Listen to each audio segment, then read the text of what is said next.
All right, well, I am in Melbourne, Australia today. I'm joined by Andrew Satterley.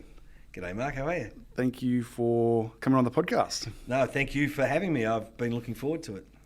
So I've actually known you for a while, Yes. and I actually worked for you at one point as well. So, but I want to give you a rap sheet first. So you've accomplished quite a lot in your career. So at one point, you were the general manager Asia Pacific for Crown Equipment in the rental division.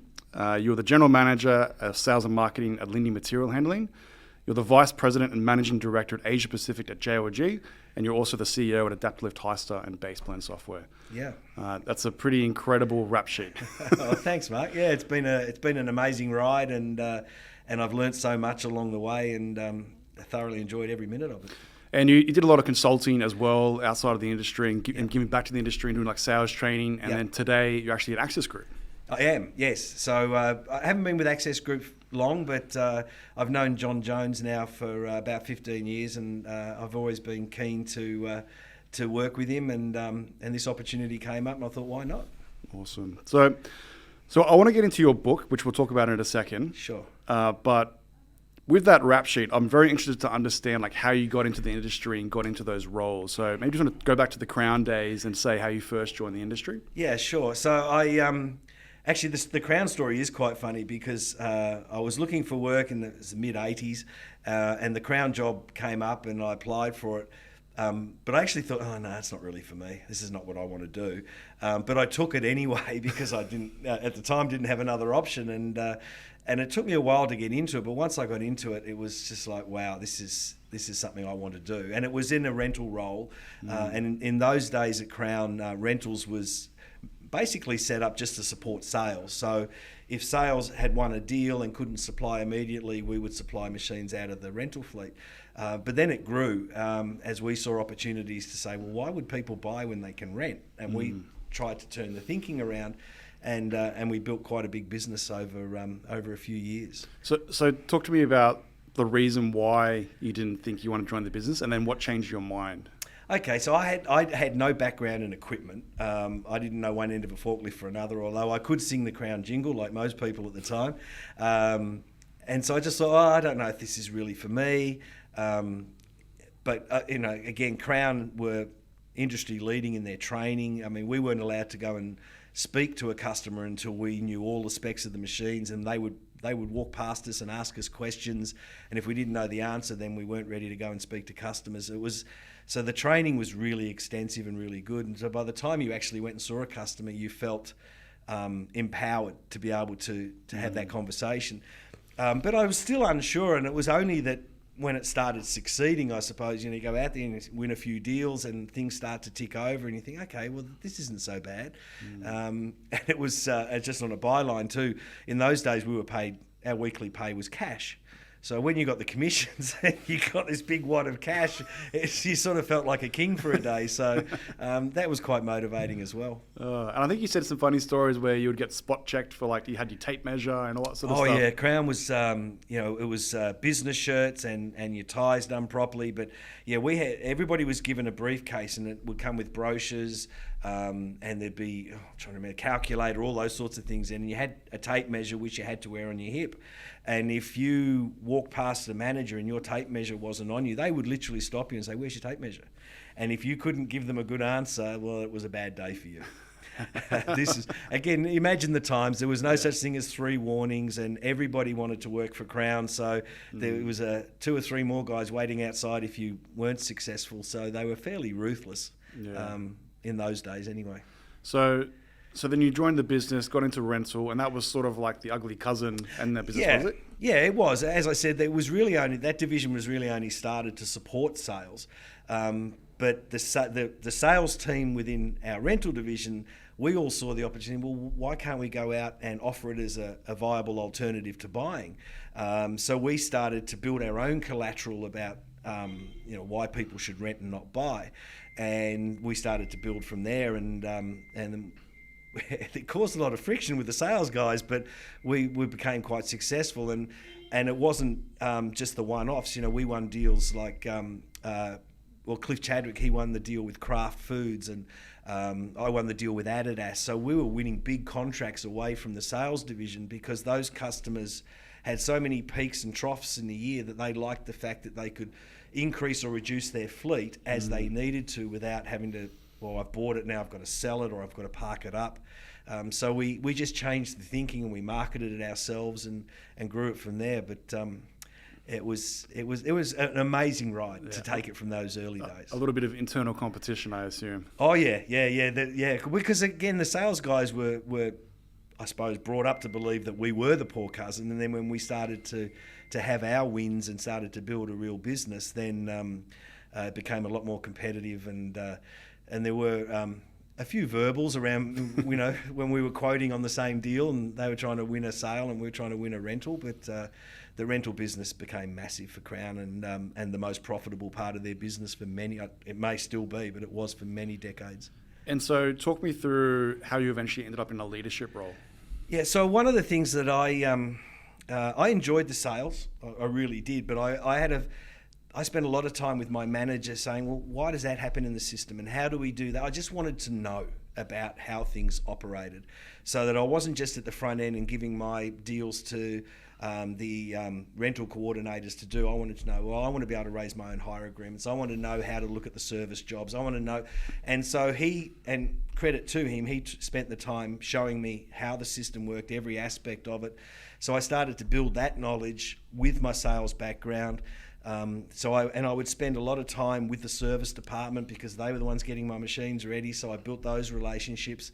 And then over time, I got that first break based on a broader width of knowledge than I would have had if I was, not say just a salesman, but if selling was all I was doing. So I got my first opportunity as a state manager in Queensland, actually, for the rental division. And it just grew from there. You know, we did things a little bit differently. We wrote business plans when that wasn't the norm. It sort of, it threw me on the spotlight and I got pushed up the ladder, hopefully based on success. Yeah. So the advice out to young people is really just to be curious, yeah? Yeah, I would think so. I mean, curiosity and wanting to, just wanting to ask the question why. I mean, we think about our kids, you know, and they run around and they're always asking questions, why? And if you tell them, you know, why, Daddy, why is it like that? And maybe not to that extent, but a similar sort of thing. You know, I wanted to know, and I would always advise, just find out why it all works the way it does. Is it the best way? You know, could it be done better? Just get your own mental juices flowing, and then you'll be surprised how far that can take you. Yeah, no, I think it's interesting because like a lot of processes have just been the same way for a long time. And so when someone's asked why, it's like, oh, it's always been like that. Yeah. And so it's interesting, like sometimes like when that new person comes along, they have a different perspective even. Yes. And they can just provide like a different idea. Yeah, and a clean set of eyes is always a good thing. But, you know, and you're 100% right. And I talk about it a lot that just because it's been done a certain way doesn't mean it's the best way. And especially you look at our world today, I mean, it's nothing like the world of even 5 years ago, let alone 30 when I was at Crown. So the way we do it today might not be suitable in 12 months, in 2 years. So I think it's important for any person, business leaders especially, but for anybody, to just not challenge authority, but just ask why. Yeah, and then so obviously I read off your rap sheet, some amazing roles that you went through. In terms of the leadership and the learning, like how did you sort of gain that knowledge and sort of move up the ranks? Like, what do you think was the moment that you noticed like, all right, I'm on a trajectory here? Yeah, I probably.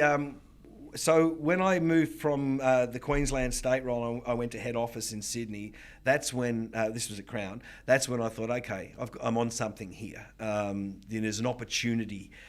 But it was still just an opportunity. I mean, it's not given to you. You have to work really hard and worked very hard over those years. But again, I think where I became confident to go outside the norm. As I said, we wrote a business plan to support and build the budget rather than just spending 3 months building a budget and then trying to figure out how we were going to achieve it. So we changed the way we were doing things, and it put me in the spotlight, and I was able to be successful from there. So that was it. But yeah, moving to head office was probably when I thought, okay, I've got the opportunity now. I've got to make the most of it. And talking to business plans, so you actually wrote a book as well. So you're an author. Yes, I am. So we've got Satz's first. Satz is what I call him. Andrew Satterley. So Redefine, Reimagine, Recreate. So we'll put the link in the description as well. So this is your first book, yeah? Yes, my first. There's a second one on the way. Yeah. Oh, really? Yes. Oh, very nice. So I read this last week. It's an amazing book. I think for anyone that's coming into any business, I think you can apply it. Obviously, you talk a lot about the businesses you worked at and the KPIs and stuff like that, but you could really apply that to any business plan on any business, I think. And that's right, and that's what I try to say. So, I mean, while I might have a rental and machinery background, the principles apply no matter what the business is and what whether it's in financial services, retail, the principles will always apply. Yeah. So what I wanted to do was, I think there's some amazing points in here. I wanted to just talk about some of the points that I found really interesting, and we could just talk about them. Okay. So not to give away too much in the book, people, but there's just definitely some stuff in there that I think would be really good content for us just to chat through. Okay. Great. So earlier in the book, you actually spoke about customers, your staff, and then your suppliers. Yeah. And you spoke about without having existing customers that you're serving, it doesn't allow you to truly lock into that sustainable growth method. And then you spoke about if you don't have the right staff that are supporting the business, they're not going to be able to serve those customers to have that growth. And if you don't have the right suppliers and relationships, you can't actually supply your so it's a bit of a triangle. It is, and I think it's at the heart of any successful business is the relationship you have with those three groups. So, and you hear it a lot. People say, "Oh, our staff's the most important thing to us, and we're staff focused." But it's digging into that and making sure that that's actually a reality. Because without your people, you're not going to survive. And it's not just about whether they enjoy coming to work, it's about have they got the right tools? Have they got everything they need to be the best they can be? Have they got a career path? Have they got a voice? And I think that's a really important aspect that, and we, in my previous roles, we took the time, we surveyed our staff, we wanted to know what they liked about us, what they didn't like about us. We found out more from them than we probably could from any other way of understanding how successful our business was at that moment in time. And the same applied also with our customers. Excuse me. Our customers, you can't take your customers for granted. That's, I suppose, the bottom line. And again, how often do we realistically speak to them? And I don't mean the sorts of things that go out today where you buy something and 5 minutes later you get a text message with a survey, rate us 1 to 10, how did we do? I'm talking about actually sitting down with your customers and having those conversations about what are we doing well, where do we need to improve, how can we serve you better, how do you see our business and your business in the future? And when I did it at JLG, it was a really big wake-up call because we were already the market leader in terms of market share, but we were not a well-liked market leader. And we had a lot of areas we needed to improve on, which we can talk about, I suppose, in more detail. And the third group, which is often forgotten, is those business partnerships that help you succeed. So whether you call them your suppliers or your business partners, but having the right relationships with them is also an important aspect in succeeding with your customers, because ultimately you're going to be relying on them to deliver some level of service for you to be successful with your customers. So building that relationship and building that partnership is really important aspect. And again, we took the time to ask our suppliers, what can we do better? How do you see our relationship? And the information was priceless. Yeah, no, definitely. So the other part after that was the obligation as a leader within a business. So knowing that you need to focus on growth, mitigating risk, and protecting your staff. Yeah. Which I think is a really good one as well, protecting your staff. So can you talk about some of those points? Yeah, so again, I might have been the leader of those businesses, but I was probably the least important person in those companies, and that's just a fact. Because I wasn't the one that opened the gates in the morning and made sure the lights were switched on, and I wasn't the one that was ensuring the next sale and the next. But my role was to empower my people so that they could do their jobs to the best of their abilities and that they could succeed beyond the role they were doing and for the long term. And that's the obligation that I see as a leader. And the most important one is to build a good team around you, but then let them do their job. And it was when we put in a new software system in, it was actually, and you know Jason, obviously, Jason Legear, he and I had a great conversation one day, and he said, and I believe this of management, but he said of the system, that the system should let people do their job, and then you just manage by exception. And I always thought that was a really great way of putting it. And I wanted my people to be able to do their job to the best of their ability with the least amount of roadblocks.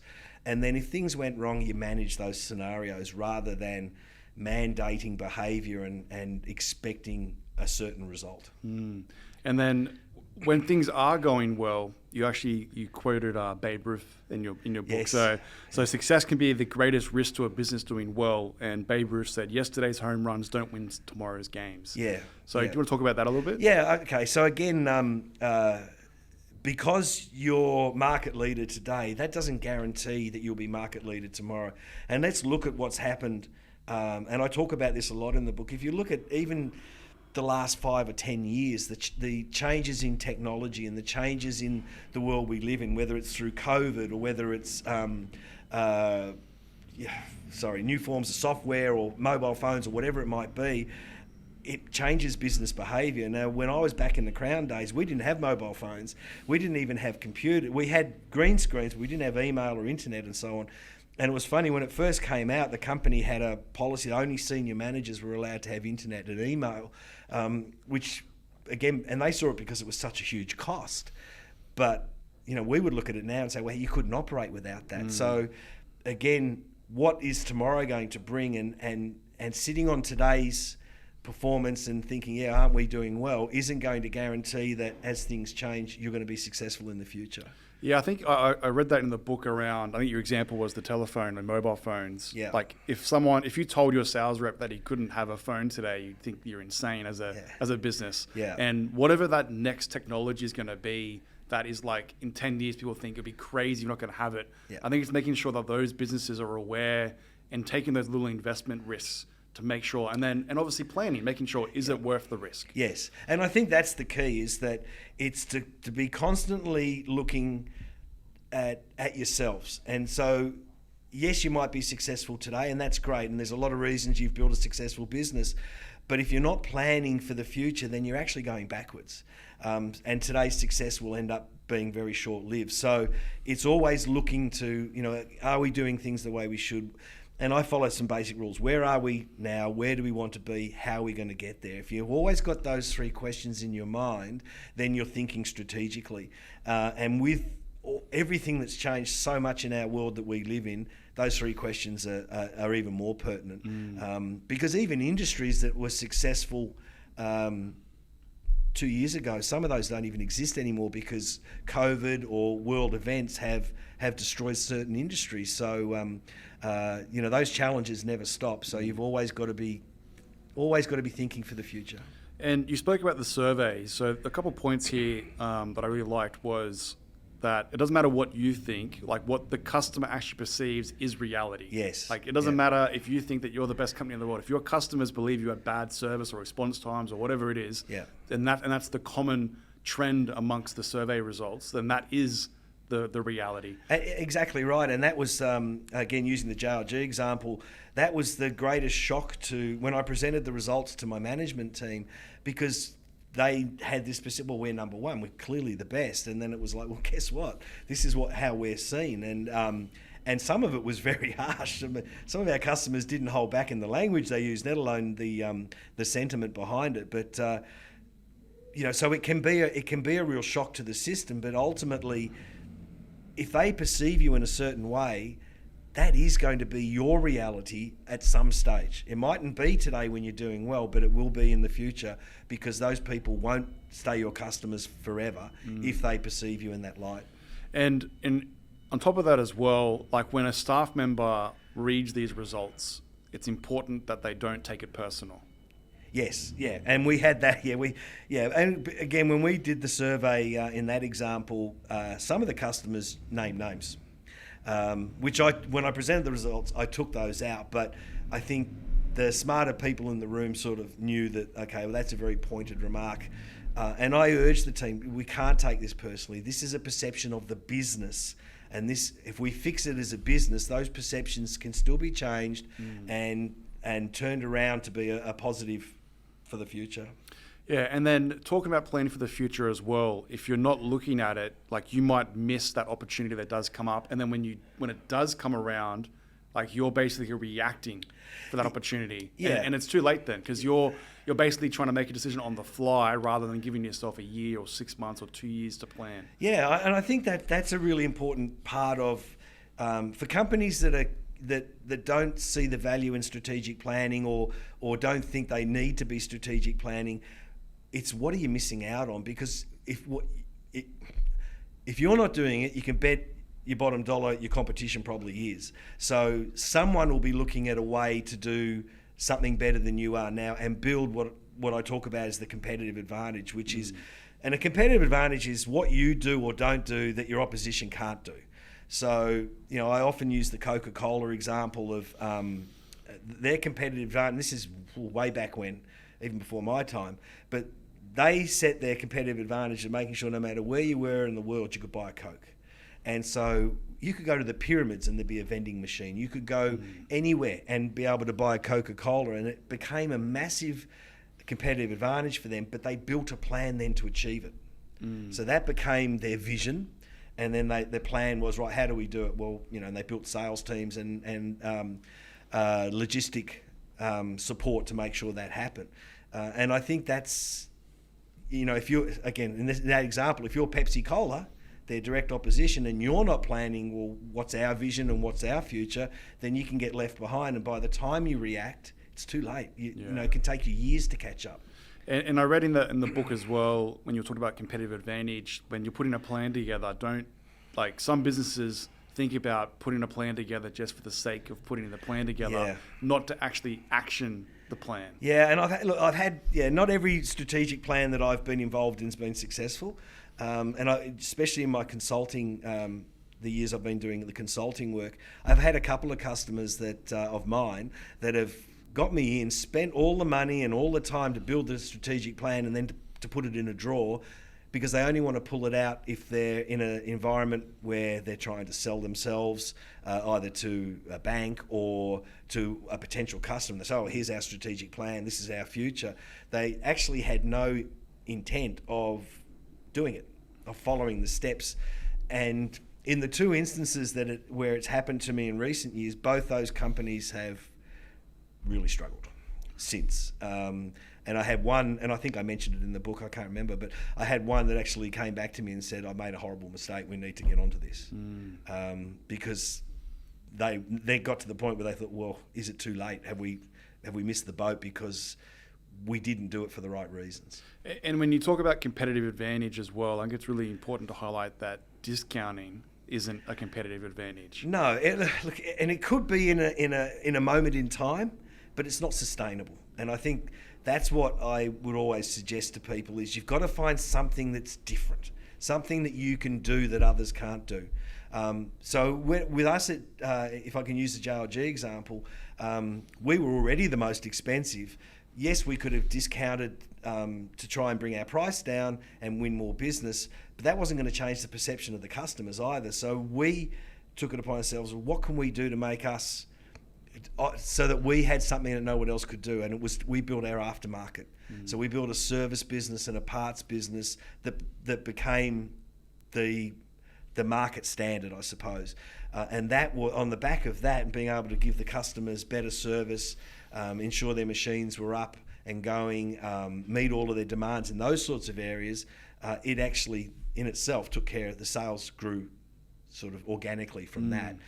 But it gave us such a head start, because by the time the competition said, well, we're going to build the service networks, we already had a 2-year head start on them, and we built our reputation. Yeah. And focus. I think I'm very passionate about focus, and especially time management. Yeah. I feel like it's impossible to claw back any time that you have throughout the day. Like if you waste your time, you can't actually get. It's like utilization with machines. You can't get that utilization back to rental rate. Yeah. And in the book, you spoke about making sure that you put the right focus on the right areas and using your time wisely. I think a lot of people, they're trying to tack too many things at once. Yeah. Or they don't really know what the problems are. They're just doing something because someone said it would be nice to be able to do this, rather than actually understanding how do we make a difference in the bottom line or whatever the process is going to be. Yeah, and I think that's an important part of the planning process too. So, when we had the feedback from our three groups, our customers, our staff and our suppliers, we had an idea then of, okay, well, these are the areas that we need to address. But we also spent time working out, well, what are the opportunities that are in front of us that we want to take advantage of? And once we had all of this different information, I don't want to bore everybody with every aspect of it, but then we got to the point where, okay, how do we focus in the best areas? So that's when we built our strategic initiatives, and we had 5. And then from that, we had a series of objectives and actions. And then we allocated resources to it. Because again, as the lead, just because you're the leader doesn't mean you're the best person to be doing a lot of this work, nor should you be taking it all on. But I had such a great team around me that I had utmost faith in, well, I could hand this stuff out. They were because they'd helped build the plan, and every staff member in our business had helped build that plan. So everybody was vested in the outcome. And it was easy then to ensure the focus in the right areas was with the right people.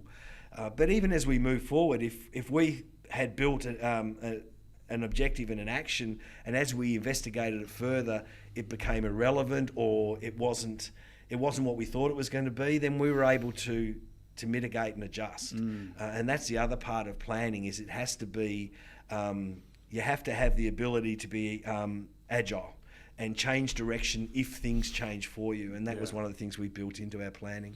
Yeah, I actually had that as a note in here. So okay.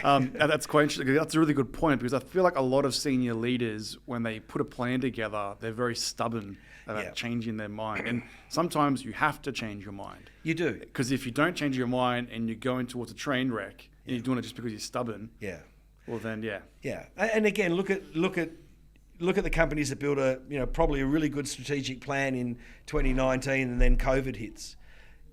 Do you persevere with that plan, or do you say, well, let's do a review and see what the impact of COVID is going to have on our business? Excuse me, you're not going to be able to know every single outcome, but being able to at least sit and have another look at your plan, see if it's still relevant and whether it's still achievable, because that's the other part of planning is to always constantly assess and say, is it achievable? If you're going to do something, it has to be, what's a good example? Let's say we're going to grow sales by $100 million. Well, you can instantly sit back and go, well, hang on, how, we've got these things, but I add that up, the accountants add it up, whoever adds it up comes to $10 million. So it's not achievable. Okay, so we've got that wrong in our plan. And so then you go back and have another look at it and make sure you're going down the right path. And you actually mentioned this earlier on the podcast, that a budget is not a plan. Yeah. And again, in my early days, as I was moving up through the ranks at Crown, so much of the year was spent on the budget, and then the branches and divisions were given the budget and was go and make it happen. But there was no, well, how are we going to do it? How do you want us to do it? And I remember in one particular company, the mandate was, they decided they were going to have a plan, but it was a one-sentence plan. They wanted a certain percentage of market share by the end of the year. The business achieved it, but nearly went broke doing it because the salesmen were basically giving the machines away to hit that market share number.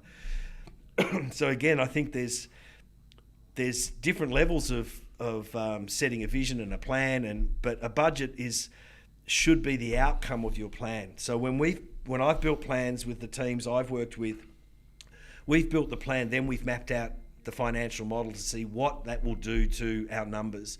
And then it's part of understanding whether it's realistic and if it's achievable. But that's a more realistic way to build a budget than to say, well, the budget is the plan, go and make it happen.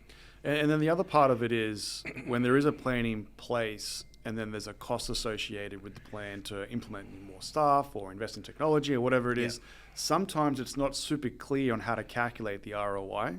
And you spoke in the book about it might take like a while for you actually to see the flow-on effects of what the benefits are going to be, because you can't just put a number on there and say, oh, we're going to increase the jobs per day by 2 or something. Like there might be, oh, we've actually reduced paperwork on the service hand or whatever it's going to be. Yeah. And I think some business leaders, they just look at the cost straight away and they go, how's that going to give the ROI? Well, we know it might be the flow-on effect to the customers. Yes. The customer sat might increase, and Yes. then that turns into them spending more money per year, like whatever it might be. Yeah. And again, I think that's, when you are creating your plan and you're looking for the ROI, again, it's like with anything, it's think outside of a set of financials, and look at. So if the customer has said that their frustration is that they have to wait 3 days when they have a breakdown for someone to come out and fix the machine, and the impact that has on their business. So we put in a completely new software system through Base Plan that revolutionised the way we did it, and we were able to then guarantee 2-hour response time. So while there was the massive cost of putting in a whole new software system, you think, well, where's that return going to be? The return came from the fact that we were able to meet those customers' demands. They then went, wow, that's the company I want to deal with. And all of a sudden, their 50-50 spend between us and a competitor became, let's say, an 80-20 spend to us. But you wouldn't see that in the first 3 or 4 months. You see that over a period of time. Yeah. And I remember when I worked with you a few times when I think you were at JLG and AdaptLift, you really liked the dashboards that you put together. Yeah. And a lot of those KPIs that you got were really focused on putting mobility in the field for service techs. I think that was a really important aspect of that. It was one of our driving forces because so much of the feedback we got was around the equipment was great. Everybody loved our equipment, but it was everything behind it that they didn't like. And so that was such a big part of the focus was to give the system, or get the right system to be able to improve that. And when I was first at JLG, our service techs were doing the best they could, but they were averaging 1.5 jobs a day. No, sorry, it was 1.1 jobs per day. Because they would have to ring in the office would ring them back. They say, well, where are you? I'm over here. Oh, I need you to go over there, across the other side of town, and so on. It was just a nightmare.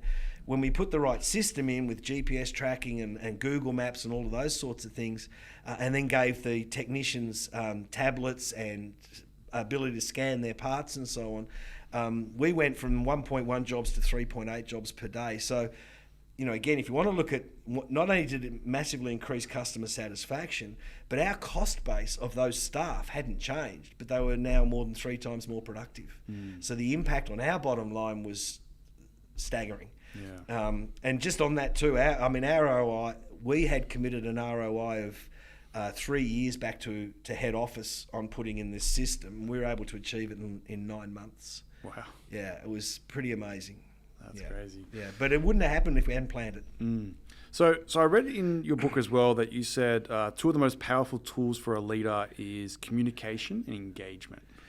Yeah, and I'm passionate about both. And so communication has to be a two-way thing too. So when we were going through the business planning process, we told the business we wanted to go down this. We did the staff surveys. When we got the information back, we then went back to the staff and said, this is what we're hearing and this is how we want to approach it, and we're going to be building a plan for the future and we want you to be part of that plan. And so it was that constant communication with the business that was, again, critical to getting people to support what we wanted to achieve, but to also embrace it and feel part of it, because we wanted everybody to feel part of the business that we were going to, or the new business that we were going to be able to build. So the communication was key, and that never stops, even if you're not in a planning phase. Keeping people up to date. We would hold monthly branch meetings. Every branch would have their own, and my instructions to the managers was, tell the people how we're travelling. Give them an overview. They don't want to go through the P&L in detail, but give them an overview. Let them know if we're doing well, if we're not doing well, and if we're not doing well, what are we going to do about it? Because it's their business too, and you just can't ever lose sight of that. And so communication to me is key.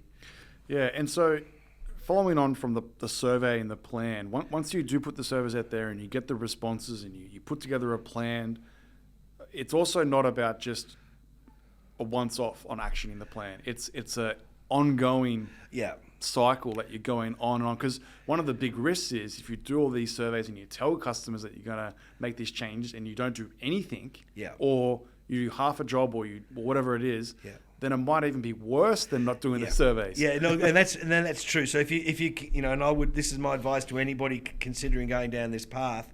If you're going to go down, you've got to follow it through, because if you're as soon as you sit in front of your customers and ask them the questions about how you're perceived, or you do it with your staff, there is always an expectation instantly that, well, something's going to change. So you have to follow it through. And then once you've built your plan and you've started to make change, we were communicating, even because the plan took, it doesn't get rolled out in a couple of weeks, and putting a new software system in took 15 to 18 months, all of those things. But we were communicating constantly about the little wins we were having, the little changes we were making, to ensure that our customers, our staff, whoever was involved, could see the path and could follow us through to the end.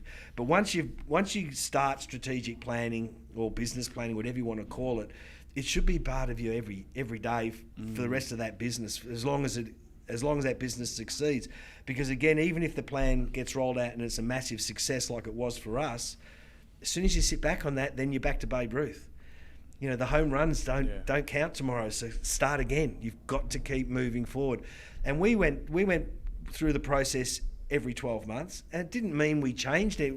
I think we had 2 or 3 years where it was basically just, yep, we're still on the right path. That's all we had to verify, and we had a few tweaks. But then it would get to a point where things did change, and right now we've got a whole new set of initiatives we have to focus on. And I think also when you do put together a big plan like this and you want to make a change, you can't just tell someone, oh, Gary, also you're doing your day job plus you're initiating this plan. Like, you got to resource the project, if you want to call it a project, properly. Yeah, and it's interesting though, because we communicated. We went through the staff surveys, and because of our communication plan that was part of it all, I was blown away by the level of volunteering we had from staff who said, I will take on extra duties if it means I'm going to get a better outcome at the end. So we did have a lot of that, but at the same time, we made sure we had the experts around us to manage projects, because I was the leader. I'm not an expert in this or an expert in that. So I made sure I had those experts at my fingertips to make sure, again, we had the best chance of success. And so in terms of monitoring success, it's important to have those leading up, consistent meetings, and then post meetings. Like, you need to constantly be reviewing where you're going and how you're going. It is important. So it's all well and good to build the plan, but it's the rolling out of the plan that's key. And as you're rolling out, how you structure it depends on the size of your business. But for our business, we had weekly staff meetings for my immediate team, of which the business plan was always on the agenda. We had formal reviews once a month. I had reviews with suppliers based on the schedules of how long it was going to take to roll out the projects. And then again, all of that was communicated back to the business as we did it. But it's that, again, the plan can change and may change as circumstances do. The way to get ahead of that is to have a review process locked in so that you can get on top of things if they change quickly, without losing momentum in rolling out the overall plan. But it is, if you roll out a plan and you're not reviewing it as you go, then how do you really know whether you're successful? And if something does go awry and it's 2 years down the track, it's too late. So you get on top of it before it becomes a problem. Yeah. What's that saying? Like, you can't measure something if you don't actually have a plan in place. Like, Yeah. Look, I can't imagine anybody running a business nowadays without a plan. They do, but I couldn't imagine it moving forward. And it doesn't have to be complicated. It doesn't have to cost a lot of money. It's a methodology, and again, it starts with the 3 basic questions. Where are we today? Where do we want to be? And the plan is how we're going to get there. Then you ask, is it achievable? And how do we monitor success? That's it. You get that method down, you can build a plan sitting in your boardroom, but make sure you get your staff involved. And so what happens when you're putting together a plan and either a senior leader or some staff aren't on board?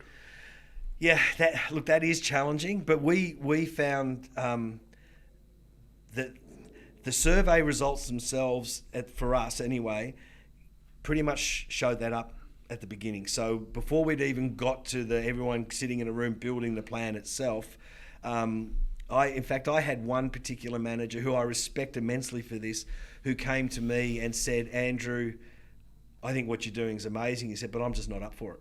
He said, I just don't want to go through that. And so he left the business. The other, and I respected that more than if he tried to bumble through half-heartedly. But there was a lot of other scenarios where people's roles changed as the plan evolved, because it was almost a check on where their passion was, also a check on their skill set. And I always believe you've got to have right people in the right roles. And so we actually ended up moving some people around to their betterment and to the betterment of the business, because they actually weren't in the right roles to start with. And it came out of the planning process. And through those changes, it was amazing how good the engagement was. We had very few instances where people said, no, it's not for me. But if it wasn't, well, that was their choice, because we weren't going to change. Yeah, definitely. You make it sound so easy. I hope what it sounds like, it's actually a lot of fun. I know business is meant to be about making money and so on, but the success we had with the planning, but the fun and the way it brought the company together, and we had 350, 400 staff, and it brought the business together with a common purpose, everybody rowing in the same direction, everybody excited about the outcomes.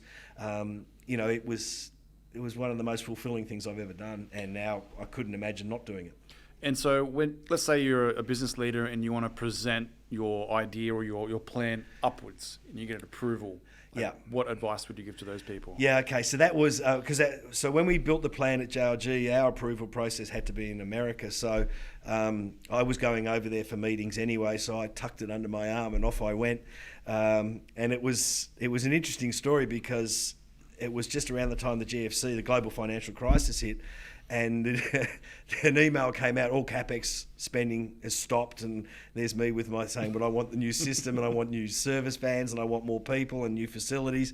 But anyway, I was able to present it initially to the president of the company, and I hit the top lines, and I focused on, this is what I need, but this is what I'm going to give you in return. And this is how I'm going to be able to do it, and it's all in the plan. I only had about maybe 20 minutes with him, so it was never going to be finalised. But I mean, he, great man in my eyes, and always will be one of my great mentors. But he went and read it, and I remember I no sooner landed back in Australia, I got a phone call, we're on our way. And he and a few of the senior execs came over, and they wanted to see it for themselves. They wanted to touch and feel and so on, and in the middle of the biggest financial crisis that they'd ever been through, we got the rubber stamp to proceed. So again, I think my advice would be, if you've got to take it up, it's all about this. It's almost explained, this is where we are, this is where we want to be, and this is how we're going to get there, and this is what it's going to do for you. So if it's financiers, if it's business partners or whatever, I think that's the way to approach it. It's all about getting from point A to point B, and this is what you're going to get at the end of it. So not everyone has the confidence to do that, and there's probably a lot of stress and anxiety when you're doing that. So how do you manage that stress that sort of comes along with that? Well, for me at the time, it was gym. I used to hit the gym every night, but within work, it was, the stress was there, but I had such a good team of people that I worked with, and the people that I put into the roles, but I had so much faith in them, and they had faith in me, and we worked so well together that we could find those light-hearted moments, or we could find common ground where there didn't seem to be any, and we were able to work through it. So the stress, building the plan wasn't stressful. That was actually really good. Getting it approved was stressful, because we surveyed our staff and our customers, and they were expecting change. So that was a bit stressful. The rolling out had stressful moments, but again, I had the right people. I've been so blessed in my career to work with amazing people that deserve way more credit than I do, and they just took it on board. It became their purpose. And then again, our suppliers, our software suppliers at the time, and people who supplied the service vans, every aspect, we just had the best partners, and they took on a lot of the stress, and they helped us through. So I think a lot of small businesses, the owners try and micromanage and build the success themselves across all departments. Yeah. It sounds like to really action the plan, you need to empower people within those departments to lead? I'm a firm believer that if you personally build the plan without your team, even a small team, without your 3 or 4 staff, whatever it might be, 20 staff, if they're not part of it, they're not going to own it. They're not going to drive it with the passion that you have for it, and they mightn't even agree with it. So where's the gain there? So to me, it always has to be about get them all involved. Now, and when I say get everyone involved, everybody in our business knew about the plan, but not everybody had a role in the activities of the plan, but they knew about it. They'd had their say. They were communicated with all the time, and so it was their plan too. And that was our message all the time. This is our plan. This is and I think a small business, it's just as important to have that sort of philosophy. If you try and force behaviour, it rarely works. If you empower your people and you bring them into the process and it's their plan heading in their direction, then you've got a lot more chance of success. I like that. All right, let's learn a little bit more about you outside the book. Okay. So what is something that your younger self would never believe? I don't think I ever would have believed I'd write a book. I've always wanted to, but never thought I would. And I was fortunate enough to speak with a publisher who really liked the concept. And now one book's going to turn into, well, they're saying 3, but I might stop at 2. But I think, my younger self would have just laughed at that, at that ever happening. And even being, I didn't have a university degree or any of those things. I started off as a sales rep and worked my way up. And I think my younger self, if they saw some of the great roles that I've had over the years and the opportunities that have given me to travel around the world, all those sorts of things, my younger self would have gone, wow, who would have thought someone like you could have achieved that? And what would you say to yourself then?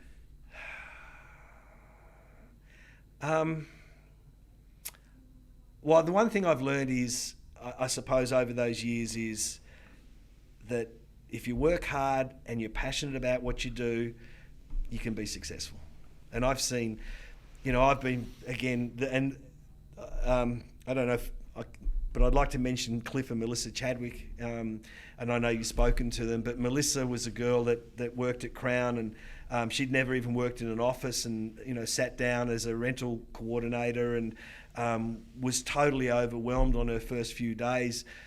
But there's a girl now that just wanted to learn, had a thirst for knowledge, and built a customer base that were probably more loyal to her than they were to the company she worked for, who's now, with Cliff, built their own little empire, just on the back of, of that belief that she could do it and the hard work that goes with that. And that's something they're great people, but it's just a great story as well. Awesome. All right, well, look, you did say the word success. So how do you define success? Yeah, success for me is probably different to how most people see it. I felt that I've been successful because I've worked with people that have gone on to be even more successful, and I take a lot from that. I'm very proud of the relationships that I've built and the people that I've worked with, and to see them kick on and be in these senior roles and be in such a good space in their life and their work life and personal life.